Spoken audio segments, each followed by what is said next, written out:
औज़ु बिल्लाहि मिनश्शैतानिर्रजीम बिस्मिल्लाहिर्रहमानिर्रहीम क़ुल ला अस्अलुकुम अलैहि अजरन इल्लल मवद्दता फ़िल क़ुरबा।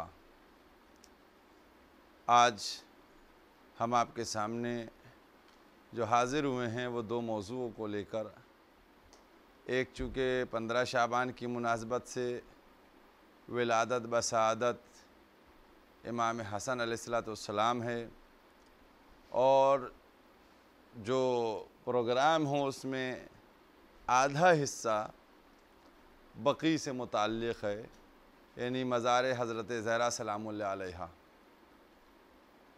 इब्तिदा में मैंने इसीलिए इस आयत को मुंतख़ब किया, क़ुल ला अस्अलुकुम अलैहि अजरन इल्लल मवद्दता फ़िल क़ुरबा। ए रसूल, आप लोगों से कह दीजिए कि मैं तुमसे कुछ भी नहीं चाहता हूँ, कोई सवाल नहीं करता हूँ, कुछ नहीं मांगता हूँ।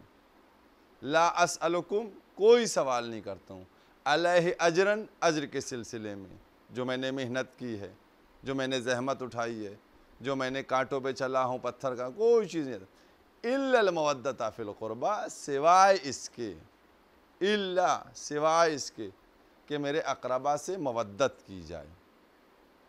देखिए, दो मरहले हैं और इन दोनों को समझना। एक है किसी चीज़ का मांगना और एक है किसी चीज़ का मुआवज़ा मांगना। इन दोनों के फ़र्क को आप समझ लीजिए, तब आपकी समझ में आएगा। मसलन किसी ने आपसे कहा 50 रुपए दे दीजिए, आपने दीजिए उसको या नहीं दीजिए ये आपकी मर्ज़ी है। ये 50 रुपए जो हैं ये आपके हैं, वो आपसे मांग रहा है। बहुत दक़ीक़ एक मरहला है जिसको आपके सामने बयान कर रहा हूँ और इसके ऊपर आप तवज्जो फरमाएं। किसी ने कहा 50 रुपए दे दिए, आपने कहा नहीं दूंगा, तो सवाल करने वाला अब दोबारा आपसे तकाज़ा नहीं कर सकते। आप गुनहगार नहीं होंगे, आपको अज़ाब इलाही नहीं, आप पर अज़ाब इलाही नाजिल नहीं होगा। लेकिन अगर ये शख्स कहे कि 50 रुपए हमारी मेहनत के एवज़ में या हमारे सामान के एवज़ में दीजिए, तो अब चूँकि ये एवज़ में तलब कर रहा है, गोया आपने इससे कुछ लिया है, लिहाजा ये आपसे मांग रहा है, तो अब आप पर वाजिब होगा कि आप उसको 50 रुपए दें। और अगर नहीं दीजिएगा, वहाँ नहीं दे रहे थे तो कोई अज़ाब नहीं, कोई आपके ऊपर गुनाह नहीं, लेकिन यहाँ अगर आप नहीं दीजिएगा तो आप पर अज़ाब नाजिल होगा, गुनाहगार होएंगे। और जो चीज़ 50 रुपए की उससे आपने ली है उसका इस्तेमाल आप पर हराम हो जाएगा, और जब उसका इस्तेमाल हराम होगा तो फिर वो जहाँ तक चीज़ जाएगी वो सब हराम होता चलाएगा। तो आया इस आय करीमा का जो फ़िक्रा है, इन अल्फाज को हम देखें, इनसे यूं ही नहीं कहा जा रहा है कि तुम हमारे अक़रबा से, कुल आप कहिए रसूल। मैं चूँकि बहरहाल डिटेल से नहीं, बहुत मुख्तसर सा प्रोग्राम है, इसलिए इजमालन इस पर गुफ्तगू हो रही है, इशारतन और किनायतन बात कर रहा हूँ आपसे कि इसमें यह चीज़ नहीं है कि ए रसूल आप कहिए लोगों से कि ये लोग यूं ही मोहब्बत करें, अहले बैत से मवद्दत करें। नहीं, आम लैंग्वेज इस्तेमाल नहीं की गई, बल्कि क्या है, ला अस्अलकुम अलैहि अजरन, जो मैंने पहुंचाया है इसके अज्र के सिलसिले में, यानी तबलीग इस्लाम की जो ज़हमतें हैं, जो मेहनत है, उस तमाम तबलीग की कीमत बताकर अहले बैत की मवद्दत का सवाल किया जा रहा है। तो अब अहले बैत से मवद्दत जो है, अगर मैंने एक बहुत ही वाज़ेह बयान, मैंने क्या कहा था कि अगर आपसे यूँ मोहब्बत मांगी जाती, आप करते मोहब्बत, ना करते हो, 50 रुपए यूँ आपसे मांगे जाते, देते न देते, कोई अजाब नहीं, कोई गुनाह नहीं। लेकिन जब कीमत बना के 50 रुपए उसने मांगे तो आपको देना है 50 रुपए, नहीं दीजिएगा तो आप उस चीज़ को इस्तेमाल करेंगे, हराम हो जाएगी आपके लिए, और जहाँ तक वो इस्तेमाल होती चली जाएगी सब हराम होता चलेगा। तो वैसे ही यहाँ पर भी मैं कहना चाहता हूँ कि अगर आपसे यूं ही मवद्दत अहले बैत का सवाल होता तो किसी का दिल चाहता अहले बैत से मवद्दत करता, किसी का दिल चाहता अहले बैत से मवद्दत नहीं करता।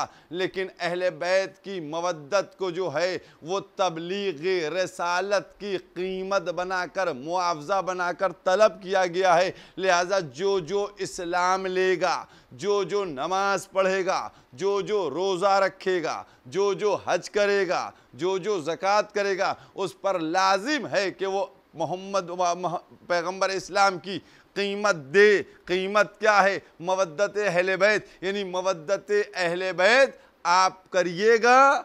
अगर आपने मवद्दत अहले बैत की तो नमाज पढ़ना सही, रोज़ा रखना सही, हज करना सही, ज़कात देना सही। और अगर अहले बैत से मवद्दत नहीं की, नमाज पढ़ी, हराम हो जाएगा, रोज़ा गुनाह हो जाएगा, हज अजाब नाजिल होगा। क्यों?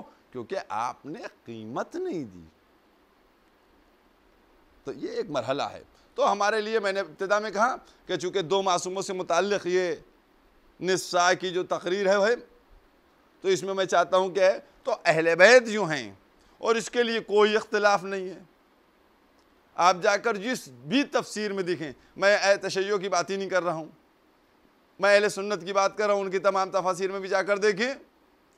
तो जब पूछा गया या रसूलल्लाह ये अक़रबा कौन है, तो पैगंबर ने फरमाया मैं हूँ, अली हैं, फ़ातिमा हैं, हसन है और हुसैन है, ये अक़रबा हैं। तो अब इनसे मवद्दत करना चाहिए। और इसी सिलसिले में कि जो 15 रमज़ान उल मुबारक है, ये हमारे दूसरे इमाम की विलादत बसआदत की तारीख़ है। 15 शाबान, 15 रमज़ान 3 हिजरी, इमाम हसन अलैहिस्सलाम उनकी विलादत हुई है। और सब मासूम, सब अल्लाह की तरफ से मुंतखब। और अब 2-3 जुमले आपसे कहता चलूँ। देखिए, ऐसा है कि जब विलादत हुई तो बाज़ रवायात के मुताबिक पैगंबर इस्लाम मदीने में नहीं थे, आप बाहर तशरीफ़ ले गए हुए थे, सफ़र पे थे। जब वापस आए तो पूछा कि बीबी से पूछा कि फ़ातिमा तुमने बच्चे का नाम कुछ रखा? कहा नहीं, मैंने कोई नाम नहीं रखा। कहा अली ने नहीं रखा। तो अली ने कहा कि भाई कैसे मैं सबकत करता पैगंबर इस्लाम के ऊपर, जब पैगंबर आएंगे वो अफजल हैं, वो नाम रखेंगे। तो अब शहज़ादी ने बाबा से कहा कि बाबा आपने मेरे बेटे का नाम कुछ रखा? तो पैगंबर फरमाने लगे मैं कैसे नाम रख सकता था, मैं इस इंतज़ार में था कि अल्लाह की तरफ से कोई वही ना आए। बस ये भी गुफ्तगू चली रही थी कि इत्ते में जिब्रील अमीन तशरीफ़ लाते हैं, और लाने के बाद फरमाते हैं कि अल्लाह ने आपको बात सलाम व तहय्या आपसे कहा है कि बच्चे का नाम हारून के बेटे के ऊपर रखा जाएगा। इमाम हसन का नाम हारून के बेटे पे रखा जाएगा। और बहुत ही एक लतीफ़ जुमला है, उसको आप तक पहुंचाना है। तो हारून कौन? ये हारून के बेटे का नाम क्यों? तो अब पैगंबर फरमा रहे हैं, और उन्होंने फरमाया, कहने लगे चूंकि मूसा के नायब हारून हैं, तो जो मूसा के नायब के बेटे का नाम होगा वही मोहम्मद के नायब के बेटे का नाम होगा। तो पैगंबर ने फरमाया कि मूसा के नायब हारून के बेटे का नाम तो शब्बर और शब्बीर था, और ये दोनों इब्रानी नाम हैं।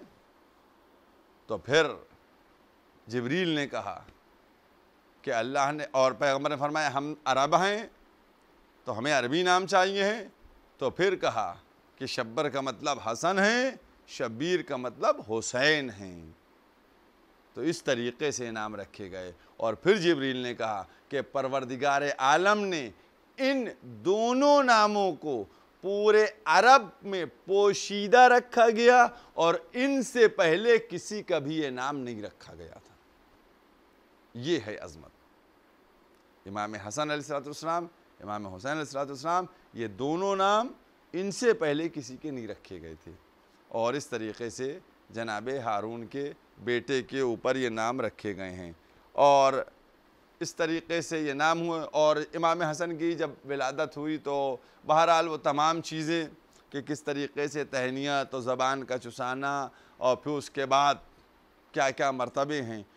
मौला की आप कुछ अगर मरहल और फ़ज़ाइल की तरफ आप गौर फरमाएँ, क्या अज़मत है मेरे मौला की। एक वाक़या आपके सामने बयान करता चलूँ और उस वाक़े में कई रुख हैं, कई चीज़ें हैं, और मैं उस वाक़े के कुछ अल्फाज जो साहिब दमत साकिबा ने तहरीर किए उनको भी आपके सामने पढ़ कर बयान करूँगा और उनको आप गौर फरमाएँ। ऐसा हुआ कि एक वाक़या ये है कि इमाम हसन एक दफ़ा शाम गए, तो वहाँ उमर आज़ जो है वो माविया के पास कहने लगा कि इमाम हसन जो हैं, वो कहने लगा हसन यहाँ आए हुए, यानी मैं इमाम हसन कह रहा हूँ, इमाम हसन इस्लाम के वो वहाँ तशरीफ़ लाए हुए हैं, और ऐसा करो कि तुम उनको अपने के यहाँ मेहमान बुलाओ, माविया से कहता हूँ महाराज, और उनसे एक वाज़ दिलवाओ। तो माविया ने पूछा ये वाज़ दिलवाने का क्या मसला है, इसकी क्या मंतिक़ है।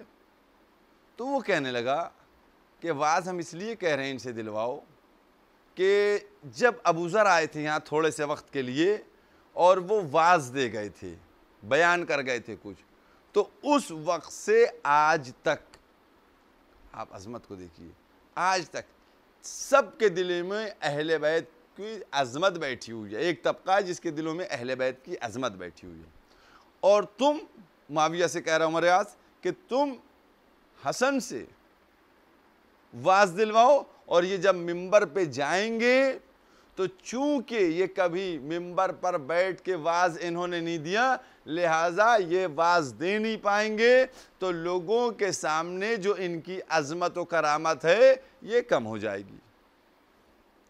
तो माविया ने कहा भाई सोच लो। अब माविया तो जानता था, कहना सोच लो, कहीं ऐसा ना हो कि मामला उलट जाए, चूँकि ये अली व फातिमा के बेटे अहले बैत रसूल से इनका ताल्लुक़ है। कहना नहीं, मैं जितना कहता हूँ तुमसे तुम उतना करो।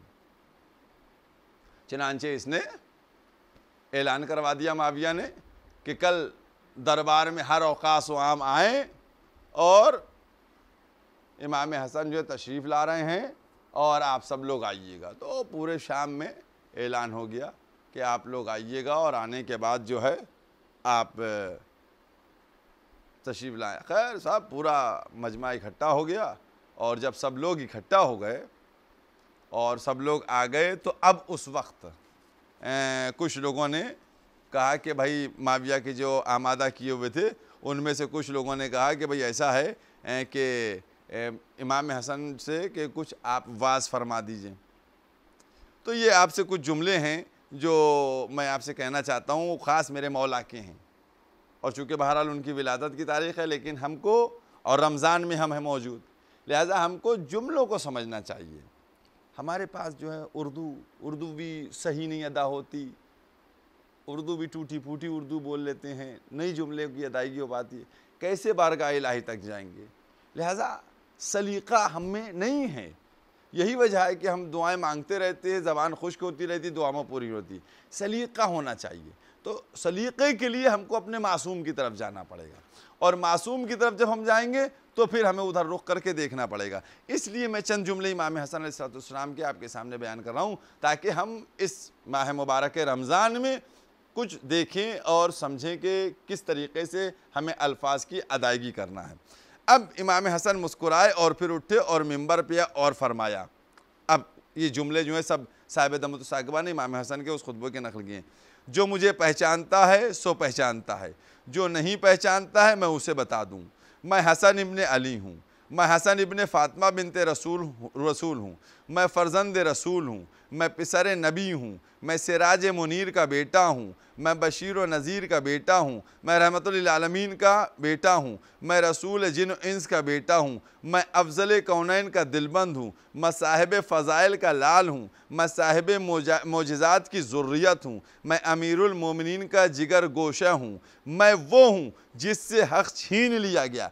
अब देखिए, पहले तारुफ़ कराया, अब उसके बाद इमाम हसन के उस दुश्मन के दरबार में किस तरीक़े से मेरे मौला ने जुमले कहें, उनको आप देखें कि मैं हूँ कि जो मैं साहिब मोजज़ात का ज़रूरत हूँ, मैं अमीर मुजज़्ज़, मैं वो हूँ जिससे हक़ छीन लिया गया, मैं जवानान जन्नत के सरदार में से एक हूँ, अभी एक हूँ, मैं रुकन व मकाम का फ़र्जंद हूँ, मैं मक्का व मना का बेटा हूँ, मैं माशर व अरफात का लाडला हूँ, मैं नबी शफ़ी का लख्त जिगर हूँ, मैं उसका पारा दिल हूँ जिसकी कमान में मलाइका ने जिहाद किया, मैं उसका जिगर पारा हूँ जिससे ने कुरैश की गर्दनें झुका दी थीं, मैं उसका बेटा हूँ। जब आप यहाँ पहुँचे तो मजमे में चीमी गोइयाँ शुरू हो गईं, कुछ लोगों के चेहरे उतर गए और माविया ने कहा, देखिए मौला ने, इमाम हसन अलैहिस्सलाम ने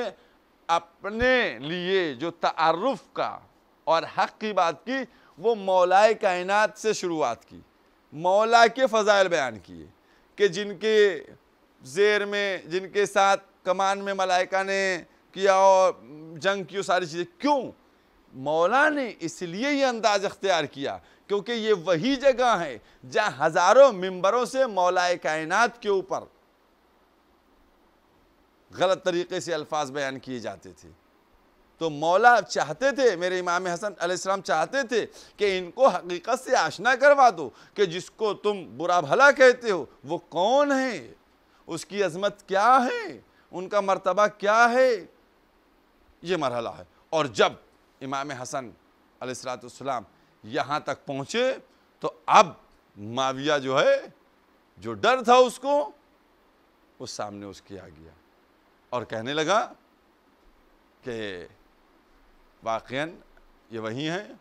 और अब उसने जो है किसी भी तरीक़े से इनको रोकना चाहा कि अब इनको रोक दिया जाए, लेकिन इमाम हसन जो हैं उन्होंने खुतबे को रोका। लेकिन इसी असना में वहाँ एक बैठा हुआ शख्स जो था वो उठ गया और उठने के बाद उसने कहा कि आपकी वही बदकलामी, हमेशा दुश्मन की चाल यही रही है कि जैसे ही वो हारा तो उसने या हमला ज़बान से कर दिया या तलवार से कर दिया। उसने ज़बान से हमला शुरू कर दिया और जब इमाम हसन के सामने उसने ज़बान से इस तरीक़े से बदकलामी की और की तो इमाम हसन अलैहिस्सलाम ने उसको बद्दुआ दी।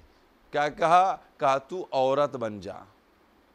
बस जैसे ही ये जुमला कहा वैसे ही वो शख्स जो था वो औरत बन गया और कहा तेरी यहाँ भरे दरबार में मर्दों में क्या ज़रूरत है, निकल जाए यहाँ से। और वो निकल के बहुत तेज़ भागा। अब ये बातें हो गई और अब मजमा जो है मुंतशिर हो गया। एक जुमला जो हमारे अपने लिए और आप लोगों के लिए है वो मैं नाज़रीन के सामने हवाले करके बात को इसको रोकता हूँ। जो पहला हिस्सा हमारा है वो ये है कि इमाम हसन बैठ गए और पूछने लगे, उमर आस ने कहा मुझे 3 चीज़ों के मुताल्लिक़ बताइए कि ये क्या हैं। अभी क्या कह रहा था माविया से कि इनको बुलाओ और इनको खुतबा दिलवाओ और नादिम हो जाएं और ये सब हो जाएं। यही बड़े अफसोस की बात है आज के दौर में, जिस तरीक़े से कुछ लोग अज़मत को जानते हुए अज़मत की कम करने की बात करते हैं अहले बैत की, उसी तरीक़े से उस दौर में भी थे। तो उमर अस ने क्या कहा, उमर अस आज जो है उन्होंने कहा कि मुझे करम, शुजाअत और मुरव्वत के मुताल्लिक़ बताइए कि ये क्या हैं। बस 3 लफ्ज़ आपके सामने बयान कर दूँ, कसम खुदा की ये इस्मत है और ये मेरे मौला है जिन्होंने इन कमों को वाज़े कर दिया। करम क्या चीज़ होती है, करम किसको कहते हैं। अब कहते रहिए आप करम के मतलब ये हैं और करम के मतलब ये हैं और करम के मतलब ये हैं। मेरे मौला ने क्या फरमाया, मांगने वाले के मांगने से कब्ल, मांगने वाले के मांगने से कब्ल दे देना यही करम है। मांगने वाले के मांगने से पहले खुद आप दे दीजिए, ये करम हो जाएगा। अब शुजाअत क्या है, शुजाअत को फरमाते हैं कि इस्लाम और अपने नामूस के तहफ़्फ़ुज़ और मसाइब में सब्र का नाम है शुजाअत। हर वक़्त जो है आस्तीनें उलटना ये बहादुरी नहीं होती है, क्योंकि अगर हर वक़्त आस्तीनें पलटना बहादुरी होती कि साहब तलवार निकाल ली तो फिर सब्र करना, सब्र चीज़ जो है ये भी शुजाअत है। और इसको बहुत ही तारीख़ में जाकर बयान किया जाए तो सब चीज़ें सामने वाज़ेह हो जाएंगी। तो बहरहाल के सब्र को अभी आपके सामने मैं इसी से ले जाकर बात करूँगा। एक मुरव्वत बयान हूँ, दीन के तहफ़्फ़ुज़, कमीनगियों से इज्तनाब, हुकूक़ की याद आएगी और सलाम की इब्तिदा, सलाम की इब्तिदा, ये सब जो हैं ये मुरव्वत में आती हैं। लिहाजा हमको इस तरीक़े से अपनी बात को और अपने को रखना चाहिए। हम करम कैसे करें? मांगने वाले से पहले दे दें, और हम तमाम चीज़ों की हिफाजत की खातिर सलाम में इब्तिदा ये मुरव्वत है, ये तो आप खुद जानते हैं, लेकिन हम मुतवज्जे नहीं होते। और सब्र करना, ये सब्र जो है यही सबसे बड़ी शुजाअत है।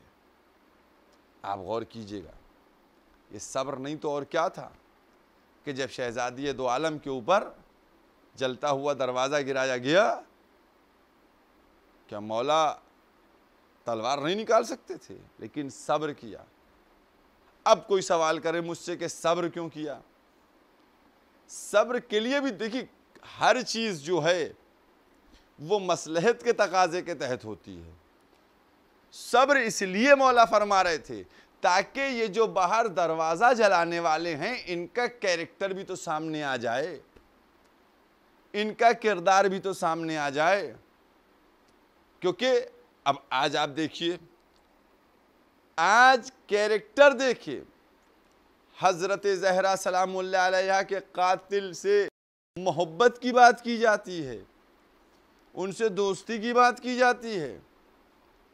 अगर दोस्ती और मोहब्बत होती तो मौला उसी वक़्त अगर डांट देते तो नहीं, मौला ने इसीलिए इन लोगों के चेहरे पर से नकाब उलटवाने की खातिर सब्र किया ताकि तुम धोखा ना खा जाओ।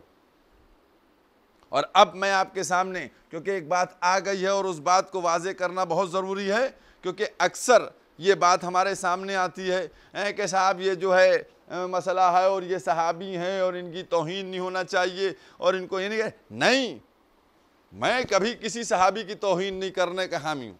सहाबी की तौहीन हुई नहीं, करना गलत है, चाहे कंबर हो, मिक़दाद हो, यासिर हो, अबूज़र हो, जाबिर हो, नहीं होना चाहिए। लेकिन अब मैं आपके सामने जो बात कर रहा हूँ वो कुरान करीम से कर रहा हूँ। बस एक कुरान करीम से कर कर उसी मरहले की तरफ आ गया हूँ। और वो कुरान करीम से क्या गुफ्तगू है? ये कुरान करीम कुरान मजीद का 33 नंबर सूरा है, सूरह अहज़ाब, उसकी आयत का निशान है 57-57। इत्मीनान से देखिएगा, घर में बैठ के देखिएगा और उसका तर्जुमा देखिएगा। मैं बाकायदा आपके सामने एक एक चीज़ बना, इन्नल्लज़ीना युज़ूनल्लाह व रसूलहू लअनहुमुल्लाहु फ़िद्दुनिया वल आखिरति अअद्द लहुम अज़ाबम मुहीना। अब इसका तर्जुमा सुनिए, जो लिखा है वो पढ़ रहा हूँ, आपके कुरान में भी यही होगा। जो लोग खुदा को और उसके रसूल को अज़ियत देते हैं, जो लोग खुदा को और उसके रसूल को अज़ियत देते हैं, अल्लाह उन पर खुदा ने दुनिया और आखिरत दोनों में लानत की है। अल्लाह ने लानत की है, अल्लाह ने लानत की है। गौर कीजिएगा आप, अल्लाह ने दुनिया में भी और आखिरत में भी लानत की है और उनके लिए रुसवाई है और अजाब तैयार कर रखा है। आप देखिएगा, मैंने जो आपके सामने बयान किए, इन्नल्लज़ीना युज़ूनल्लाह व रसूलहू लअनहुमुल्लाहु फ़िद्दुनिया वल आखिरति अअद्द लहुम अज़ाबम मुहीना। क्या परवरदिगार आलम कह रहा? परवरदिगार जिसने अल्लाह को अज़ियत दी, जिसने रसूल को अज़ियत दी, उसके ऊपर अल्लाह ने लानत की है दुनिया में भी और आखिरत में भी, और उनको ज़लील व रुसवा किया है और अज़ाब उनका तैयार है। तो अल्लाह को, रसूल को किसने अज़ियत दी? जिसने फ़ातिमा को अज़ियत दी उसने रसूल को अज़ियत दी, जिसने रसूल को अज़ियत दी उसने अल्लाह को अज़ियत दी। तो अब मुझको वो लोग बताएं कि जो सहाबियत की बात करते हैं कि जो बीबी को अज़ियत देता है उसी से तो रसूल से अज़ियत होगी, उसी तो खुदा को, तो जिसको रसूल और खुदा को जो अज़ियत दे उसके लिए अल्लाह लानत करता है। यानी कुदरत ने हमको बताया कि जो रसूल को और अल्लाह को अजियत दे उसके ऊपर तुम लानत भेजो और उसके लिए अजाब तैयार कर रखा है। इसका मतलब ये हुआ, और इससे पहले वाली आयत भी आप देख लीजिएगा कि अल्लाह ने सलावात भेजी है। इससे पहले वाली जो सूरह अहज़ाब की 56 नंबर आयत है, ये 57 नंबर आयत है, इन्नल्लाह व मलाइकतहु युसल्लूना अलन नबी या अय्युहल्लज़ीना आमनू सल्लु अलैहि व सल्लिमू तस्लीमा। गोया दोनों आयतों को बराबर से बयान किया गया। उसमें सलवात की बात की गई कि अहले बैत के ऊपर सलवात भेजो। जिस तरीके से मलाइका और अल्लाह और उसके मलाइका सब भेजते, उसी तरीके से 57 नंबर आयत में कहा गया कि जो दुश्मने आले मोहम्मद हैं उन पर लानत भेजो। अल्लाह लानत भेजता है दुनिया में भी और आखिरत में भी, और उनके लिए अजाब तैयार है। अब मुझको वो लोग बताएं जो हिमायत करते हैं कि आया उन लोगों ने बीबी को अजियत दी थी या नहीं दी थी। पैगंबर ने क्या फरमाया था कि जिसने फातिमा को अजियत दी उसने मुझको अजियत दी, जिसने मुझको अजियत दी उसने खुदा को अजियत दी। तो ये है। और आज आप गौर कीजिएगा, शहजादी दो आलम उनके ऊपर जो जुल्म गया, आज से तकरीबन 100 साल पहले जन्नतुल बकी, और उससे पहले की जो बात है कि 1805 में या उसके बाद भी मुनहदिम की गई, फिर उसके बाद 1925 या 26 में ऐसे मुनहदिम की गई जन्नतुल बकी। अरे बीबी के मज़ार को तुमने क्यों शहीद कर दिया? जन्नतुल बकी को तुमने क्यों मुनहदिम कर दिया? रसूल की बेटी हैं वो, तुम तो ताजीम करते हो। असल में सिर्फ मसला इसलिए ये था कि ये नहीं चाहते थे कि किसी भी तरीके से बीबी के जरिए, देखिए मीरास जो है वो उधर ही से निकलेगी। तो पैगंबर की तरफ अगर पैगंबर की जानशीनी, पैगंबर की विरासत, अगर तमाम चीज़ों को देखा जाएगा तो ये देखा जाएगा कि बेटी कौन है। जब बेटी बीबी सामने आएंगी तो फिर देखा जाएगा कि वो किसकी शरीक हयात हैं, किसकी वालिदा गिरामी हैं। लिहाजा सब कुछ अहले बैत की तरफ चला जाएगा। लिहाजा इन्होंने यही बना के टारगेट रखा कि कभी फिदक को गज़ब कर लिया, कभी बीबी के पहलू पर जलता हुआ दरवाजा गिरा दिया गया, और जब अब सब कुछ खत्म हो गया, आप गौर कीजिए, शहजादी दो आलम कितने दिन बाद, पैगंबर की रहलत के बाद, बीबी के साथ क्या हुआ, किस तरीके से बीबी को, अभी कफन भी मैला नहीं हुआ था, शहीद हो गई शहजादी, कमसिनी में कमर झुक गई, सर के बाल सफ़ेद हो गए। लेकिन उसके बाद मज़ार पे कसम खुदा की, आज जो भी जन्नतुल बकी हमारे लिए इस मरहले को देखना है कि अभी 8 शव्वाल आ रही है कि जब हम एहतिजाज करते हैं, और गुज़श्ता साल से तो मैंने इस पे ताकीद दे रखी है कि हम लोग शव्वाल के जो एक जुमा हो, जैसे हमने बैतुल मुक़द्दस की बाजियाबी के लिए रमज़ान का आखिरी जुमा रखा, वैसे ही हम लोग शव्वाल का दूसरा जुमा जो है वो हम लोग रखें, तामीर जन्नतुल बकी के लिए एहतिजाज करें। खुदा करे तब तक लॉकडाउन खुल जाए ताकि हम शहज़ादी की उस रोज़े की तामीर से मुताल्लिक़ एहतिजाज कर सकें।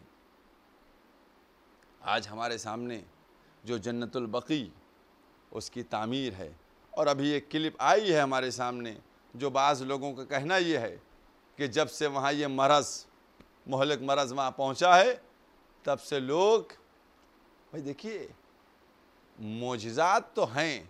जिस तरीक़े से चीन का प्रेसिडेंट जब कोरोना वहाँ आया तो मस्जिद में जाकर लोगों से कह रहा था दुआ करो, तो मैं समझ सकता हूँ ये तो तमाम मीडिया ने दिखाया, लिहाजा मैं समझ सकता हूँ कि शायद वो क्लिप भी सही होगी कि जिसमें दिखाया गया कि जैसे ही कोरोना आया वैसे ही वहाँ जन्नतुल बकी में जाकर लोगों ने इस बात को ज़ियारत की और चाहा कि दुआ की जाए कि ये कोरोना की वबा जो है यहाँ से जल्द ख़त्म हो जाए। ये सब चीज़ें गौर करने की हैं। और शहज़ादी दो आलम के सिलसिले में, जन्नतुल बकी के सिलसिले में हमारे एहतजाज को हमेशा पुरज़ोर तरीक़े से होना चाहिए, क्योंकि हमारी ड्यूटी है, हमारे ऊपर लाजिम है। अगर हम कुछ कमी करेंगे तो हम इमाम ज़माना को क्या मुँह दिखाएंगे?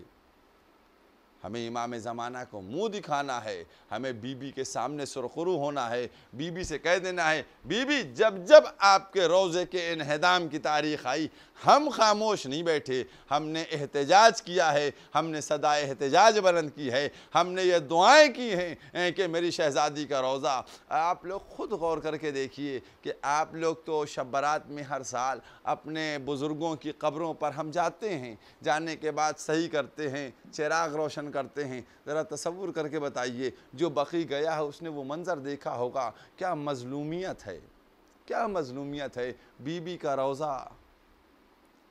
रोज़ा, चार मासूमों का और का रोज़ा, चार इमामों का रोज़ा किस तरीक़े से है। अज़ादारों ज़रा तसव्वुर करो तो जिसमें ऐसी थरथरी होती है कि जहाँ हमने एक तरफ मशहद के रोज़े की रौनक देखी, नजफ़ के रोज़े की रौनक देखी और करबला के रोज़े की रौनक देखी, हमने काज़मैन के रोज़े की रौनक देखी, हमने सामर्रा के रोज़ों की रौनक देखी, सब तरफ रौनक देखी। वहीं जब हम मदीने पहुँचे तो हमने बकी के उन मकामों की भी ज़ियारत की कि जहाँ रौनक तो थी बातिनन, लेकिन हकीकत में वो गुंबद न था, वो मीनार न थे, वो हरम न था। अज़ादारों, बस हमारी यही दुआ है, हम यही दुआ करेंगे बारगाह हदियत में, परवरदिगार आलम या उस मलऊन हुकूमत सऊदिया को ये हिदायत कर दे कि वो जल्द से जल्द बकी की तामीर कराए, और अगर उसको ऐसी हिदायत के लायक नहीं है तो वो ख़त्म हो और कोई ऐसे असबाब फराहम हों, मेरे मौला ऐसे असबाब फराहम हों, जल्द से जल्द बकी की तामीर हो और हम लोग उस रोज़े को देखें कि किस अंदाज से हमारी शहज़ादी के रोज़े का गुंबद जो है हमको नज़र आए। बस हम इसी दुआओं के साथ कि जल्द से जल्द अपने दौर में कोशिश करें, हर एक को चाहिए अपने दौर में कोशिश करता रहे, हमारे दौर में हो जाए।